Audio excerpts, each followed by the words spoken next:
Someone has to not like it because you all really. Oh, Are you shaking? It looks great. I'm not. Maybe. You're gonna be okay. What's funny is I haven't really eaten today. Now this is going in my gullet. I don't know. It's not okay. bad. Just salsa This fish. is actually Clayton Ryan one of the better experience. ones. Oh, welcome to In the Round, a podcast for people who love music and genuine conversation. Join us as we sit down with some of our favorite local, regional, and national artists to chat about life and their creative journeys. I'm Dee, I'm a musician, I'm a music lover, and I'm your host. So pull up a chair, get comfy, and enjoy. Next up is Clayton Ryan, a Midwestern artist who artfully rides the line between country and emo, complete with top-tier vocal performances and catchy guitar riffs. We chat about Clayton's extensive music education that led him to where he is now, the hustle of tour and gig life, and we even indulge, you could say, in a Sardines taste test. Hang on at the end to catch a snip of their song, Swishers. Tune in.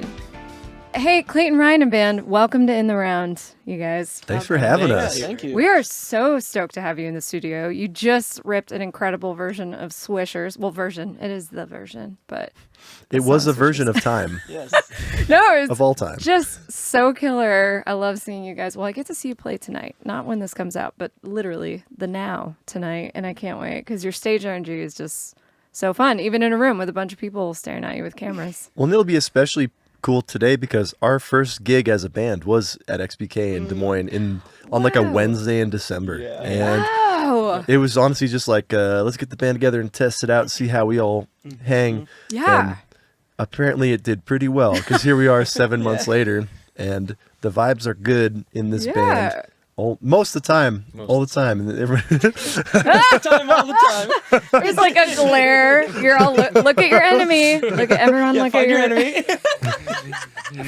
get yourself a rhythm section that hates each other. The punk energy is Oh, stellar. that would like exude from that. That would drip. Exactly, Drip, yeah. just You'll see it. fire.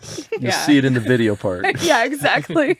Yeah, so what I love about your sound, Clayton, is you're not straight country. You've got this great line of punk. I think I wrote that you're like Nathaniel Rateliff and Blink-182 kind of had a baby, I would say. okay. Or like a stepchild, obviously, because punk, you know. That's good to know that we could use that now if Yeah. I can, because Totally. Absolutely. definitely trying to describe it is tough because like I've known you for so long. You saw when I was in the classic rock and roll, Yeah. like psychedelic rock days playing around here, and then the full Nathaniel Rateliff, including the beard and the slide guitar, Yeah. stomping and hollering music. So now it's good to just like incorporate all the different elements of everything I've ever loved and listened to, like Foo Fighters, but also Chris Stapleton, Tanya Tucker, Yeah. but also Blink-182, and I think it's just come with like being at this point in my life where I'm like 29, and I'm just, you go through your life living based off of like, what should I do for other people to enjoy what I do? Or like, what should I do so that people accept me? And I kind of just got over that this last like year and a half. And I think it's just helped me dig into the angsty punk ass I was when I was 16 Yeah. and incorporate that into country and Americana music, which I also really like. And Right. yeah, I think that's what's brought about this sound. And all these boys happen to have a very similar, well, I shouldn't say not similar. Everyone's got so much of their own eclectic music taste, but there's a lot of overlap. The Venn diagram is a bunch of circles. Yeah, and that really comes through. I think, and I love that you're playing for yourself and writing for yourself now, because I feel like that's always the best. I feel like we all go through that journey of like, I want to play like this person, or I hear this, but then as soon as you double down on yourself, I feel like that's when some of the best shit comes out, and Oh, just absolutely. the best material. Yeah. Well, it's nice too because everyone in this band writes and does their own stuff too. Cool. And they're all excellent songwriters and producers or dabbling in production, and they all are just in their own musical world too. And so it's like everyone has their own talent to bring to the whole piece. And it's like a very delicious, savory, and sweet pie where you might get bacon and then the next bit might be blueberries, and that's okay. Yeah. And guess what? They go great together. Yeah, we're all like hungry, obviously. We're just talking about crap, food. this is a half pot pie, half cherry pie. Some sardines in there. I mean, that sounds about right. You also, though, you have this great, like, soul bluesy vibe about you, too. And I think that's where, like, why I thought of Nathaniel Rateliff and kind of that genre of, like, you can get some honky tonk in there, but I love when you, I mean, personally, I love when you kind of lean into that. And your vocals are incredible. I think we can all agree, Clayton's just like, you're one of the best singers on Most the planet. days, thank you. We're a little fatigued. Totally. I thought this, even when we played gigs, like before this was the vibe, you know, I was always really impressed by that. And you're playing, because you were a like classic upright bass player. Like you went to school for upright bass, right?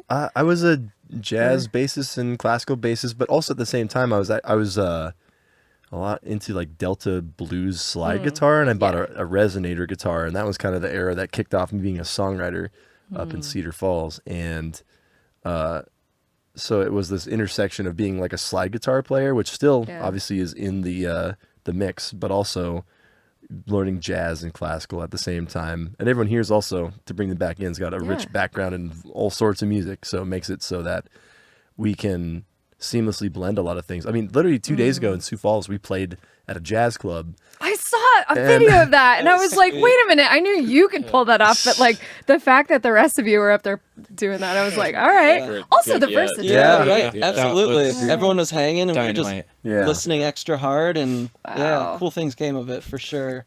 We booked it out of the convenience. I'd played there before, opening up for like a vaudeville dueling pianos act, and just playing some tunes for him. And so I was just doing like Jim Croce and Otis Redding stuff for the crowd. Yeah. And they booked me based on that, and I thought, you probably haven't listened to much of the music, and if you have, then that's what you might get. And then I realized, like, no, I don't want to do that in this small 50-person club. Yeah. Because we couldn't.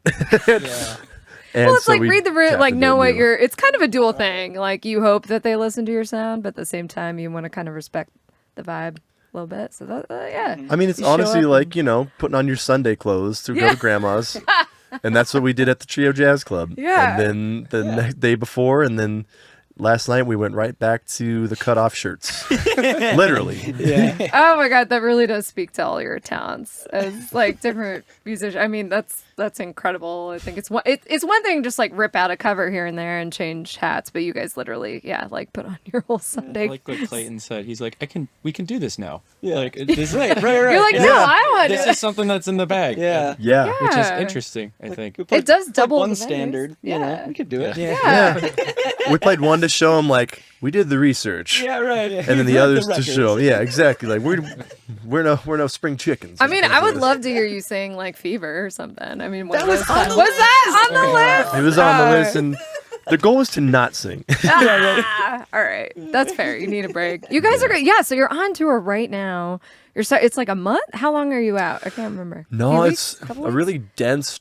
The full thing is about 12 days because we did the first leg was 2 dates in Minnesota and then 3 in Wisconsin, and then we had a couple days back home, and then we went to. Well, we were supposed to go to Bismarck last Thursday. Yeah, but van trouble, right? This is what you get for not being in the Pinot Mobile. Well, I will preface this by saying we have a bundle of sage given to us by our friend Ryan Little Eagle that rides in the front of the van. Yes. And it keeps us safe through many things, including like getting pulled over in Kansas and frisked. Tin in that, we're going to come right back to that. And even though bad things have happened, I've realized that the sage has reduced the chances, or it has minimized the destruction of these events, including not going to jail. And then the other day, discovering that the trailer hitch, the hitch receiver, was about to go out right before we got back on the interstate. And had we gone, we would have certainly caused an accident. So unscathed for sure. Yeah. That's true. Like as bad as it was, it could have been way worse type of thing. Yep. Exactly. Like that trailer comes off and oh my gosh. Okay, wait, I do want to, so who was on the road with you when you were in Kansas getting pulled over? It was just me and Alek. Oh, okay. There's a great story that I want everyone to hear that. Yeah, that was the interim period of it was between our April tour and then the Wild Man. Well, I guess it's all been the Wild Man tour, but the April leg, which is just 3 acoustic acts and then the full band. And we had this one-off down in Oklahoma and 2 gigs. And we drove down there after I had just come back from South Dakota, and I met Alek at a gig on Friday night. Yeah. And we drove through the night. And I say we, Alek did, propelled only strictly by caffeine. and it was magnificent. And I don't know how you did it or why you did it, because I said, wake me up when you're tired. And then he didn't. Your songs, I knew you had come a long ways. Yeah. I don't know. I don't mind driving. I really don't. Yeah. But Got cool. down there and played the festival. Yeah. He owes you. You can tap into that when you need. You're like, Clayton, you owe me. Yeah. Like 30 years later, you'll be like, remember that one time? Well, they let me drive on the April tour, and I wanted to, and we were going through the Columbia River Gorge, which is one of my favorite places on the planet. And I was, taking in the sights, which they call rubbernecking, but... I get in trouble with my husband a lot for doing that because I listen to him while he speaks in the car, and sometimes that involves looking at him. And I do get in trouble. That was me trying to catch in all the sights, and Sammy Jean Cohen, our dear friend, who's just so sweet and just like a light in the world, finally broke. just screamed at me like, "What are you doing?" I can't remember how she said it. Like, "You're gonna fucking kill us" or something. I mean, probably. The long story short is we got a good song out of it, the Kansas two-step, because we found out so many thousands of people have had this happen to them, just either people that live there, people coming through. It's just great. It's a great little It's ripper. goofy, it's silly, and super goofy. Tells the whole story, so go listen to it. It's great. Alek said earlier this year he wants to get his mug shot. But not that bad. And also, how'd you get it? Well, crack windshield. Yeah, that's so windshield. lame. So You want to I don't know. I can't think of a better. I better not say. I don't want to incriminate. We'll see what happens. A better reason, like defending someone's honor. yeah. Right. Like our own. No kidding. I know. That was just so wild, and to me, it shined a light on it's already hard enough to tour, and then you got that crap, and you're like, come on, man. Come on, man. And the big thing out of this too is I want to say here, I know Alek and I, a couple white dudes in a van, we got off lucky, and we know that there's a very different situation for a lot of people, and just it's good to, as a musician, to be able to maybe do something about things that you don't see are right in the world, and this.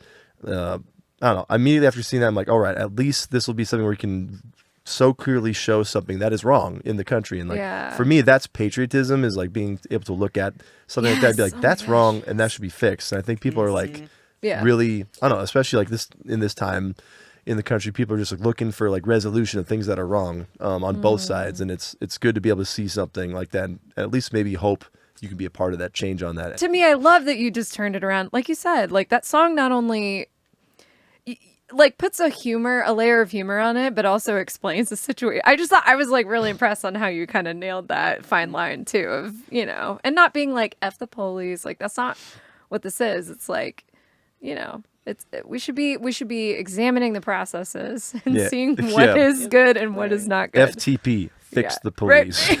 Right. Fix the process. No, seriously. It was such a kind of iconic moment, and obviously I feel blew up on socials. Okay, wait, YouTube. You have Wildman TV, a YouTube kind of series. I mean, you guys have been dropping. Your videos are great. They're hilarious. They just nail kind of all your personalities, and I love it when people do that and just goof off. I'm glad people like them, because my brain is melting, and all these boys can attest to the fact that my neck is constantly craned, and it's probably not helping the vocal cords. But we hit the social media pretty hard, and trying to just do something that tells a relatable story.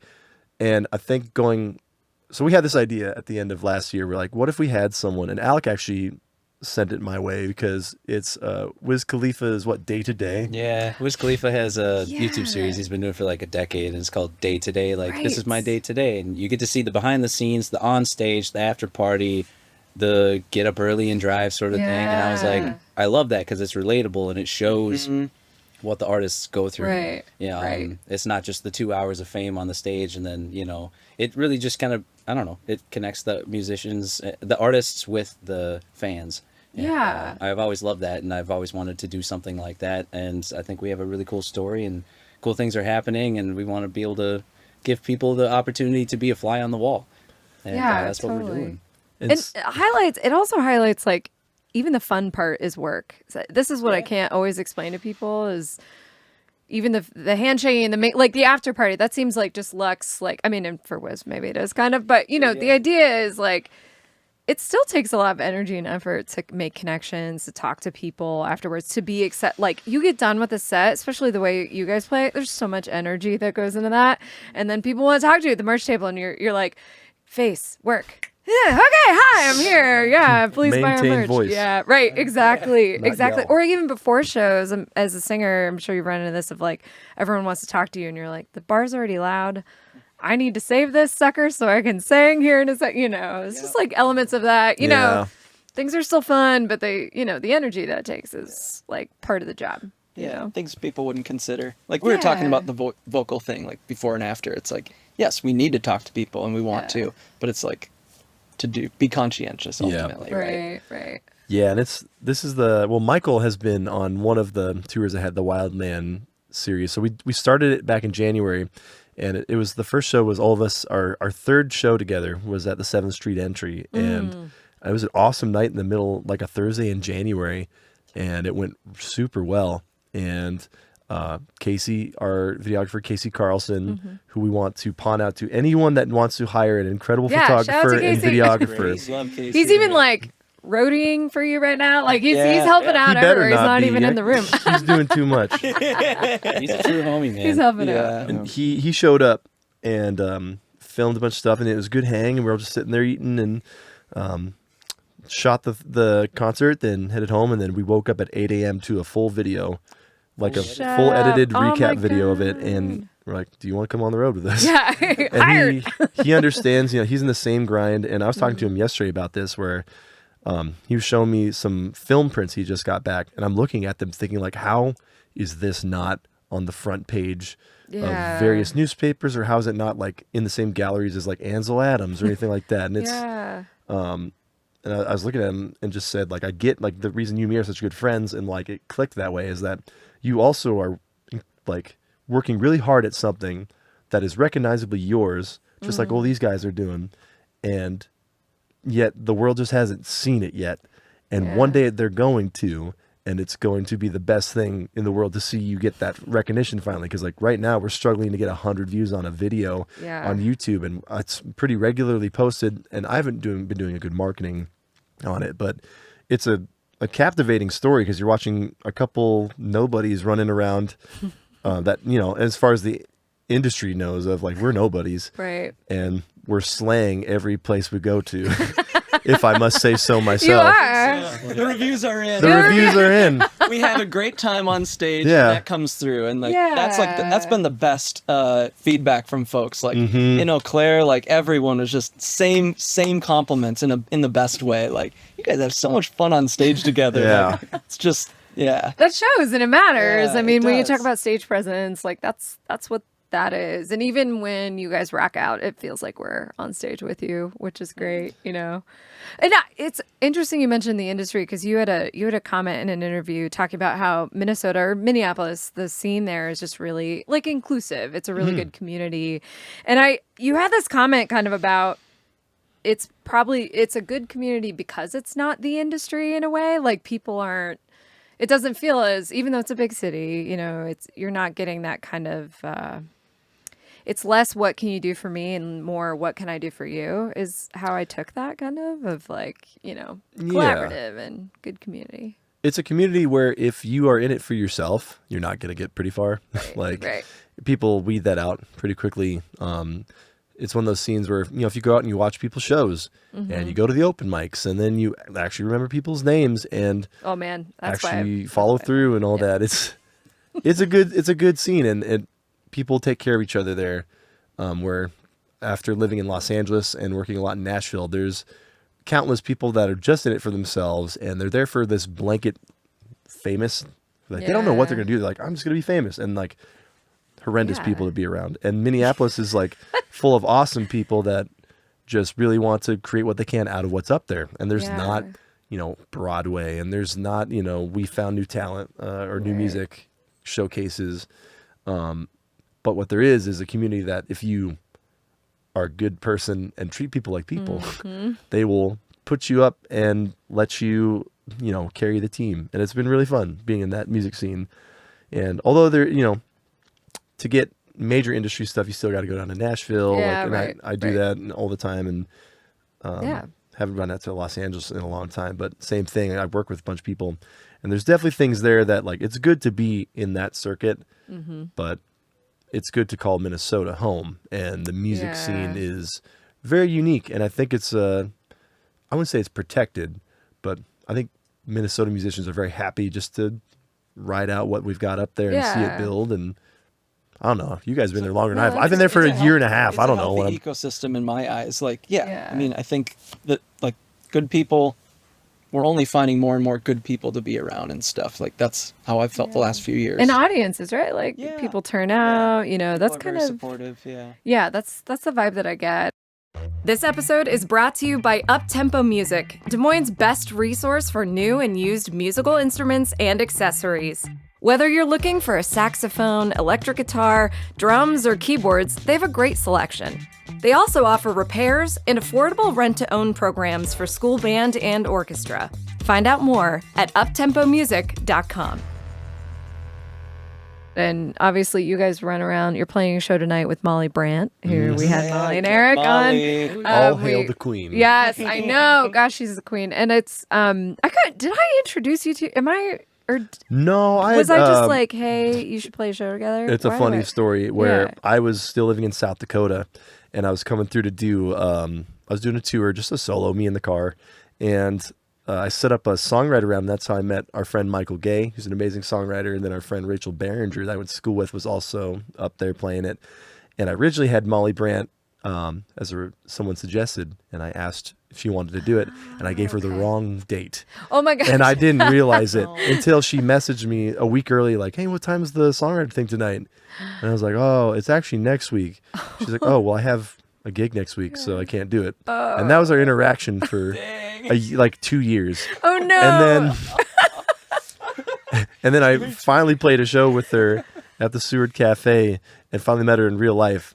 And she did not remember that at all. And I was like, that's good, because I was a bumbling, fumbling idiot. Just be like, oh, sorry, I just gave you the wrong date, which is probably the easiest thing to do as a musician, is to know when you're playing.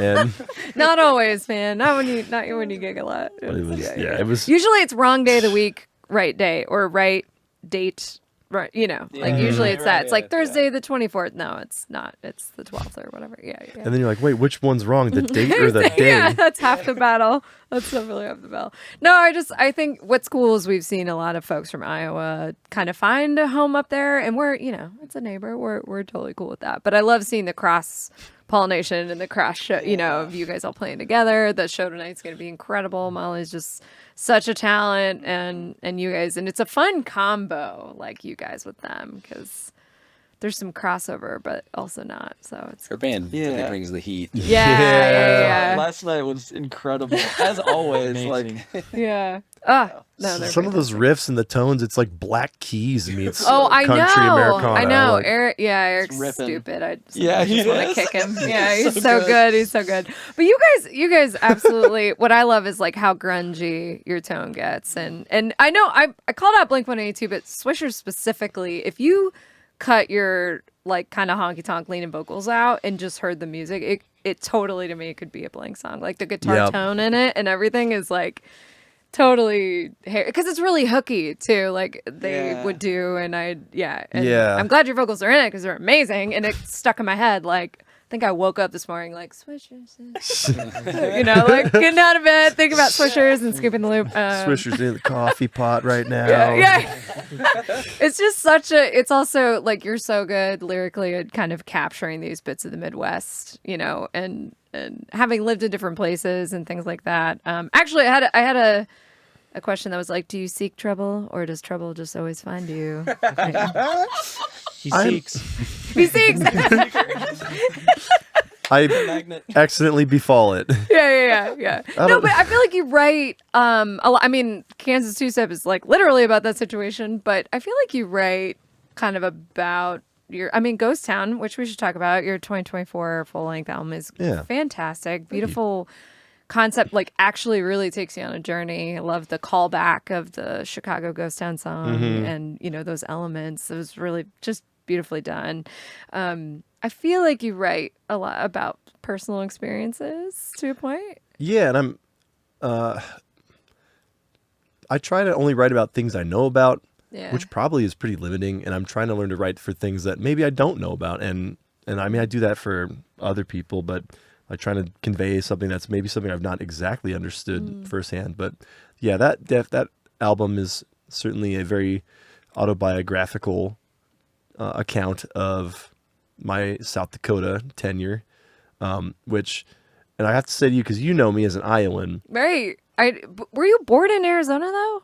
Yeah, so I wouldn't even. I was born in Phoenix, but we moved to Iowa when I was 4. Oh, okay. Obviously, I didn't. I moved with my parents, but it wasn't my choice. But, You packed up the van and took off. but He's playing the harmonica. so my hometown is a tricky thing, but if you were to explain it to someone, but for me, it's easy. Like my hometown's Rapid City because Iowa's been a great state to make music in. And a lot of my friends are still here, but my hometown doesn't have anything anymore. All my friends are gone. They all got out. Also, my hometown didn't, like, other than like a handful of like really good people, it's a small town that didn't really, like, I don't know.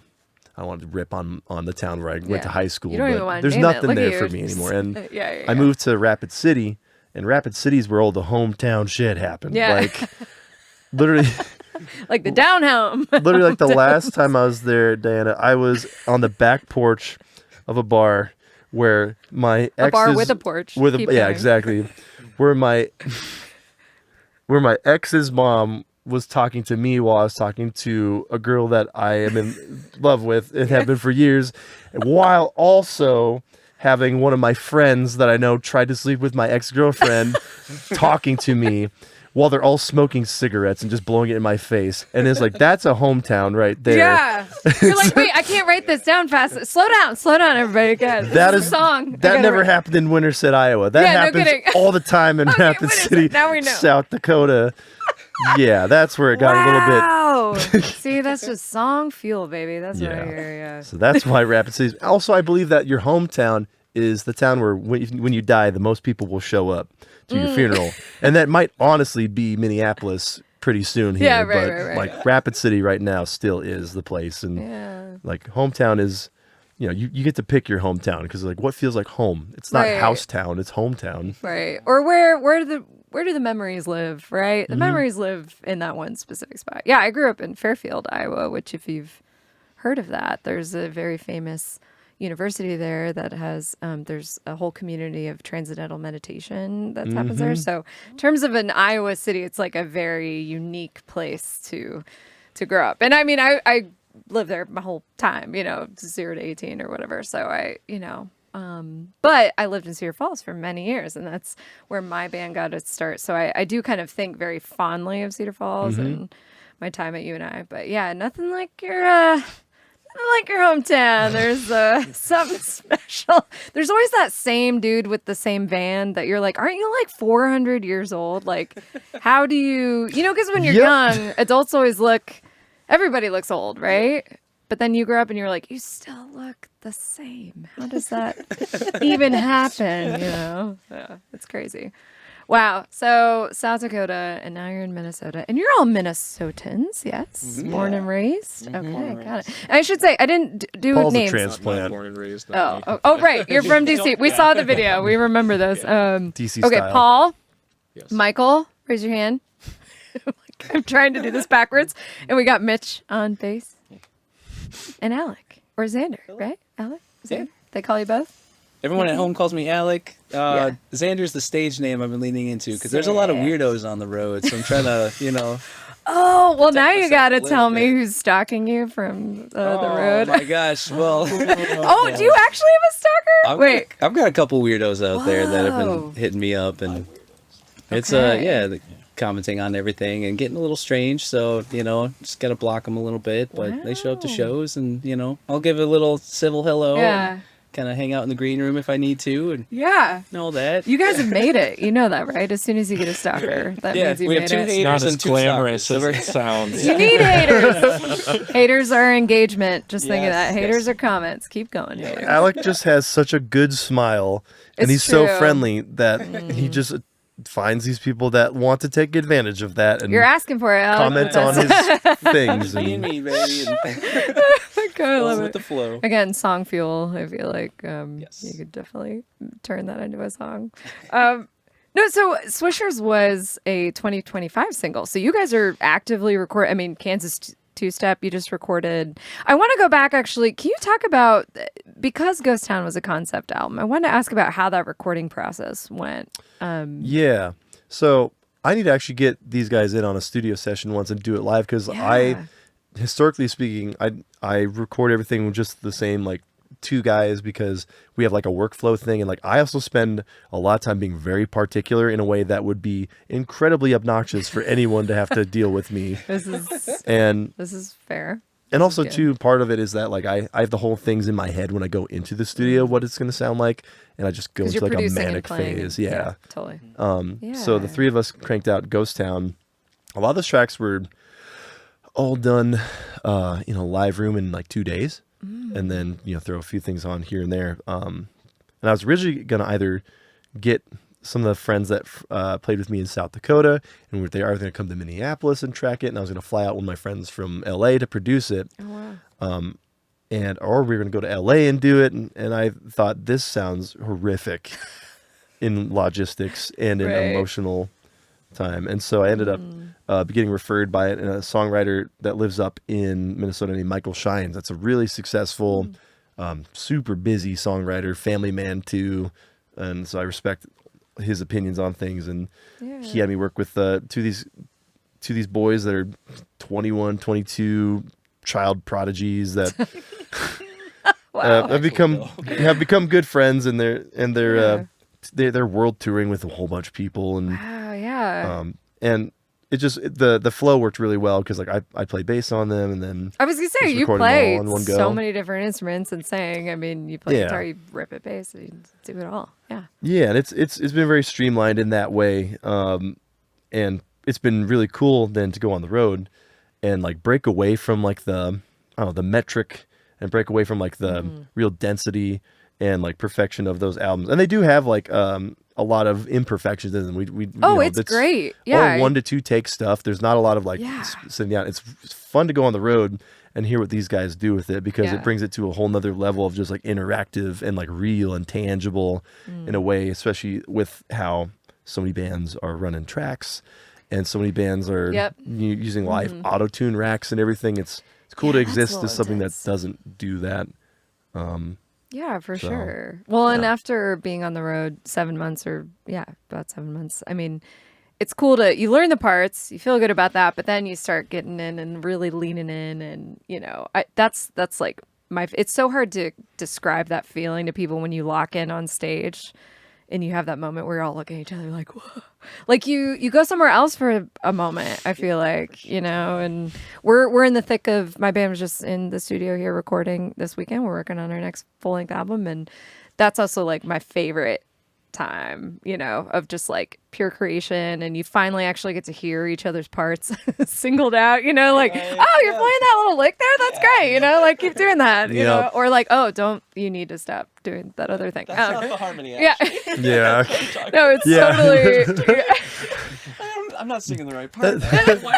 He didn't hear me before. Right. I love it. I know, it's those things, but then, to then flip it around like you're saying and put it on the stage, nothing beats the audience's energy feeding into your energy, and then it's just like electric. Yeah, it's very fun. And that, I think for us especially, it feels like the lock-in point either happens like right at the end of Ghost Town, we get to the acapella section, or there's this gnarly funk jam at the beginning of the song Mountain Time. And we always sit in that pocket for a little bit, because it's just so good. So good. Do your paw a little more. Yeah. Oh, it's so good. The album is so great. I've been spending some time with it, and just the more I listen to it, the more I want to listen to it, which is to me the best case scenario of any album.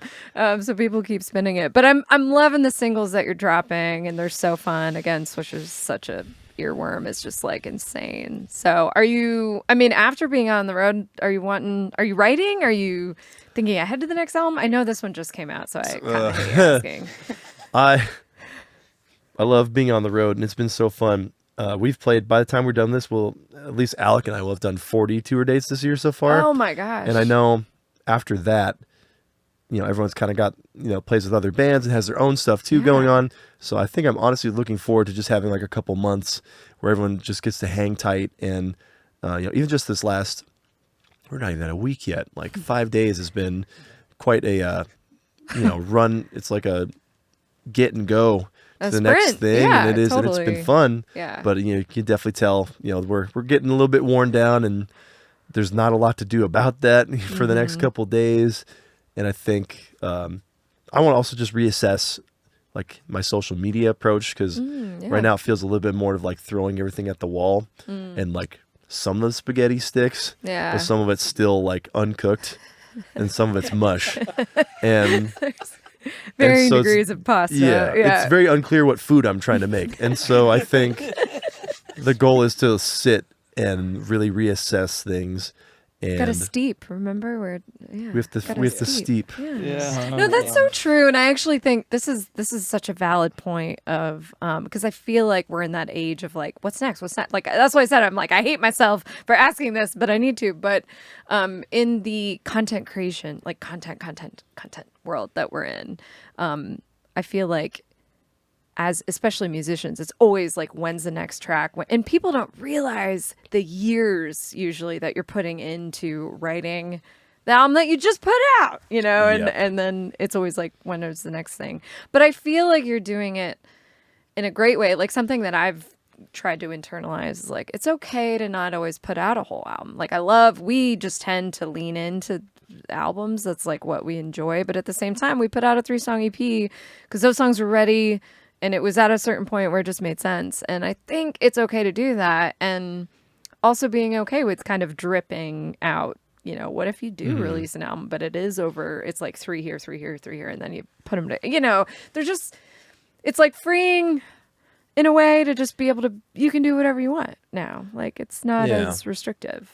Well, and I know too, for me, I've got a mountain of stuff because we have...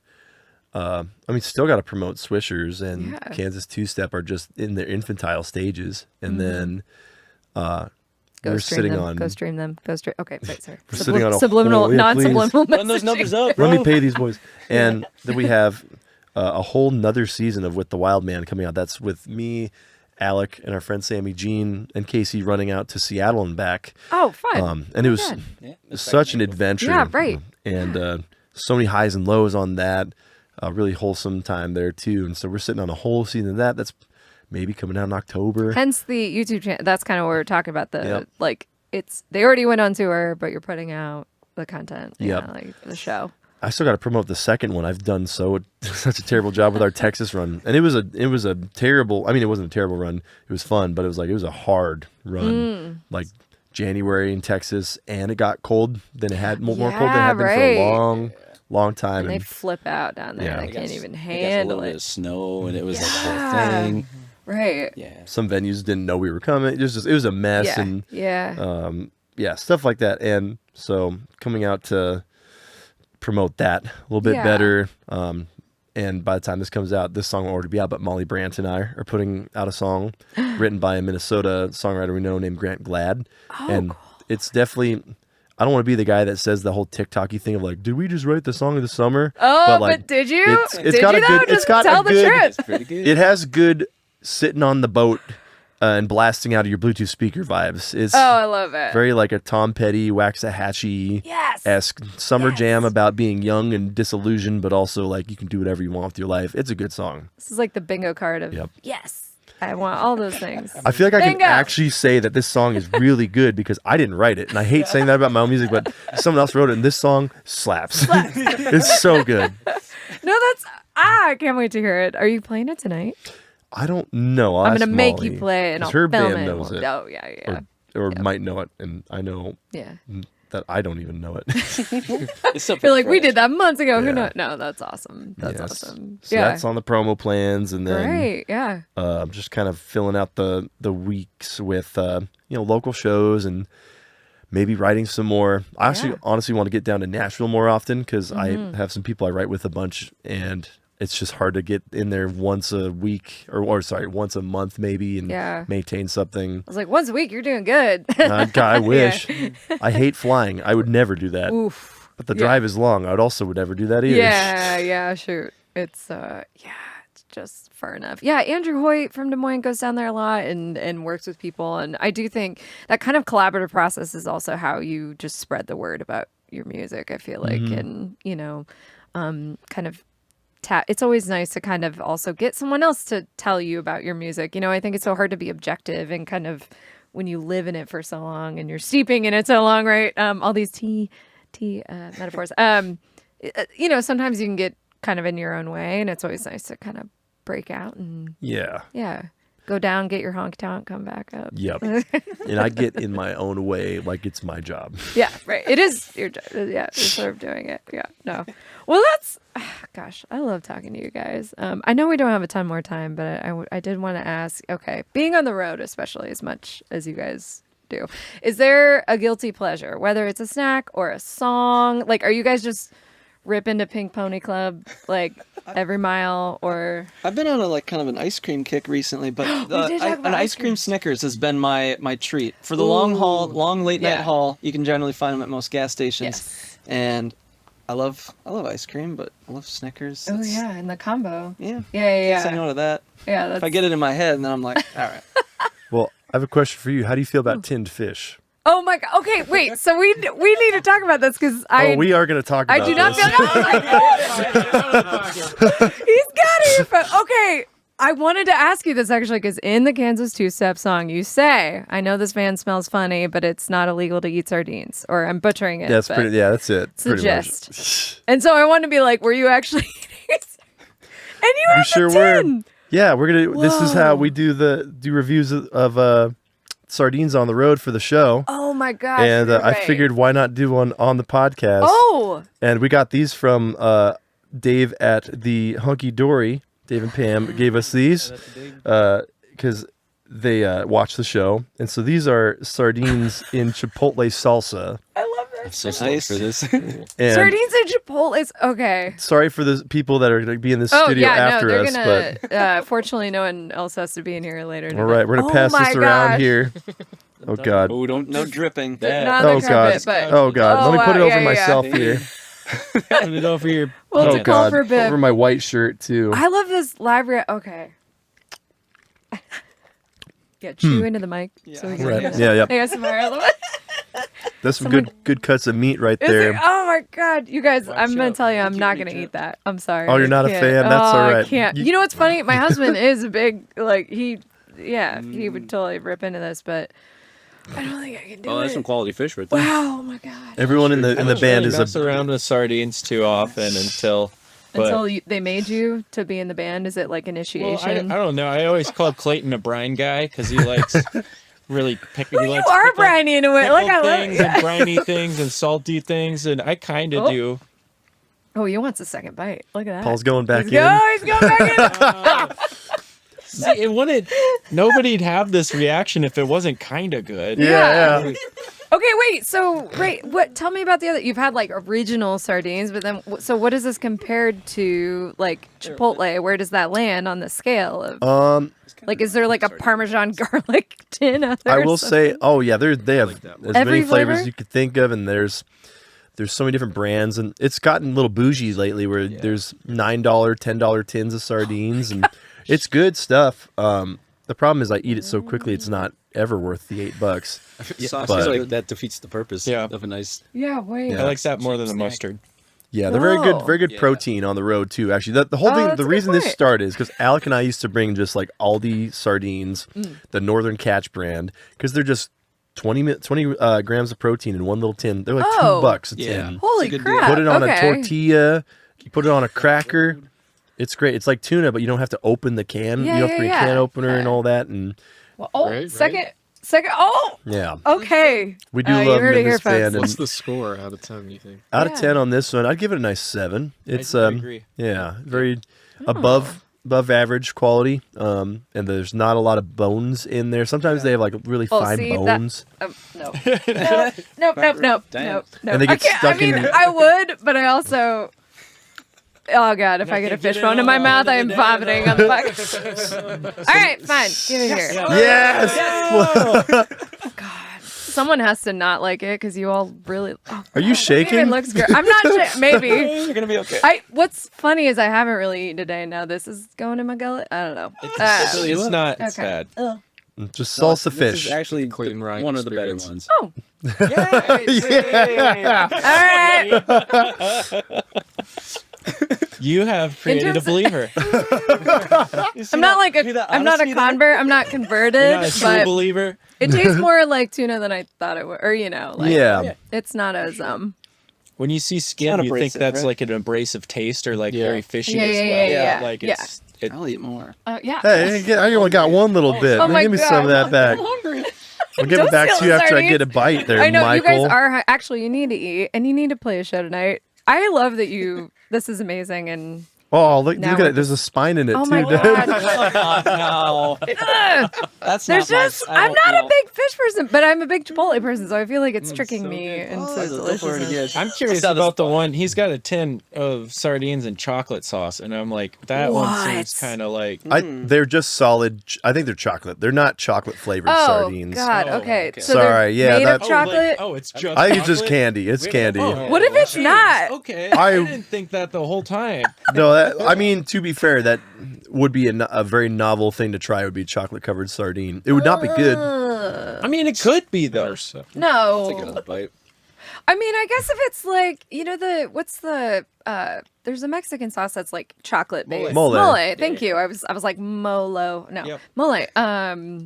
Yeah. So maybe, but even then absolutely not. Mole is in my like the mouth. spicy kind of chocolate. I know they have a Yeah. lot of different like ground peppers and Mm-hmm. stuff Right. inside of that, but mole is really good with like chicken and other meats. Mole and fish I is know. something It that sounds- you don't hear about as much. Sounds We awful. have the propane grill. No, we don't. Oh, we just have the pan. Yeah, I want to cook a meal for these boys on the road, and I need a propane tank, and we could have yesterday, but it's just like, am I fixating on this for no reason? Oh, I want it too. Just it's a true testament to our true time crunch that we haven't been able to Yeah. like have a parking lot cookout, and even our day off tomorrow is still a drive to Nashville. Yeah, Yeah, right. So- Still ways. Yeah, for sure. Cooking the Airbnb. Yeah. Steaks That's at what 4. I was thinking. Yeah. No, I mean, 4 o'clock steaks, baby. you don't need 4 o'clock anything but sardines, right? That's fine. it's a hobby at this point now. I can only imagine the smell of that van. Like I've been in a van with. we try to do it outside the van. Oh, okay. Yeah. Sometimes Clayton will indulge, and well, that's just him. This you is know, probably we the gotta- most close-quartered sardine. Yeah. Yeah, right. Yeah, I'm right. gonna start cranking. ventilation I'm here, gonna make the video team come in and just be like, "Hey, just something's wrong," and B, yeah, smell that? That's sardines. Oh my god. That's the cool part about the YouTube series too, is you guys get to see what it's like to be a fly on the wall in the Yes. van without having to smell the van. That's there we go. huge. I would love That's huge. another Tune one. in just for that reason. The big thing, yeah, that's the thing. The big thing with the show is that it's to show people that this is what it's like for bands that aren't famous yet. And you said it right there. I'll get those spines later. It's to show people what it's like to start out, because like there's documentaries that show people playing arenas and like, Yeah. this is what Yeah. Prince's studio looked like. But it's good to have like a documentary that shows like this is not all fun all the time, and it's very important that we are making ground connections, actually like meeting people, and like there's a human element to that people forget entirely. Yes. And Oh my it God, also, yes. I hope in some ways too, that it persuades some of those people that also just want to be famous and they don't know how or why, but they clog up the same arteries that we all try and get through. Oh, I that's hope it such a- convinces yeah. them like, I'm not cut out for sleeping in a hammock or eating sardines. Maybe I should just stick to choice. something different. Yeah. So Yeah, my first. No, this is so true, and I actually love how you say clogging up the arteries. The first band I ever toured with, we joked about getting sponsored by Arizona Tea because those big cans are $1, baby, and you can go pretty far, on the road with those.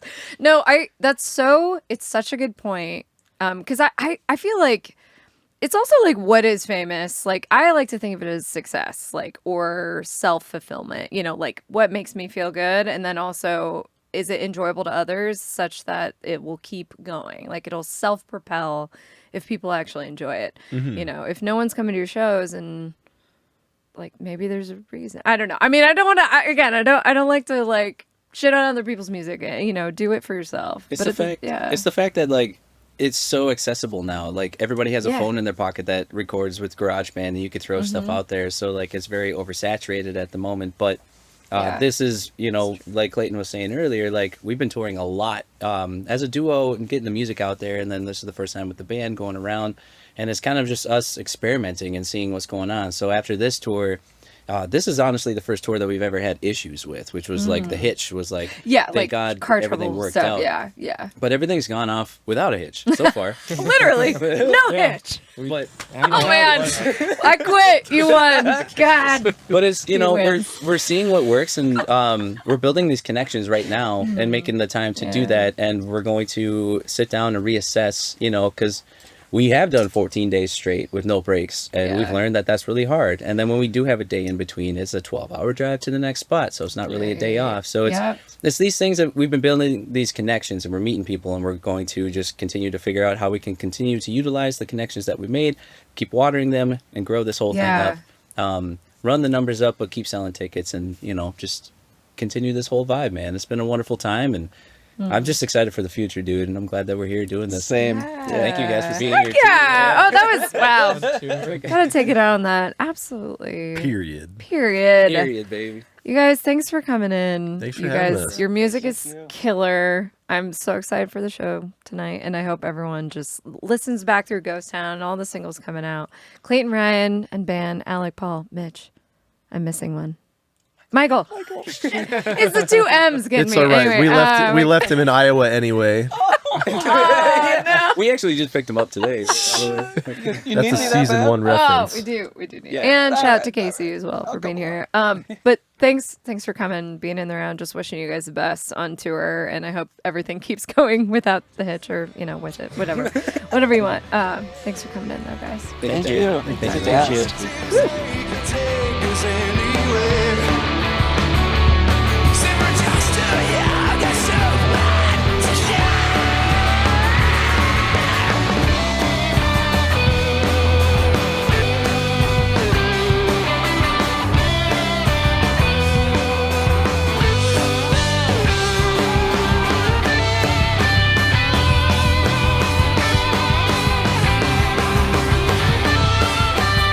In the Round is produced and recorded at Trilix Studio.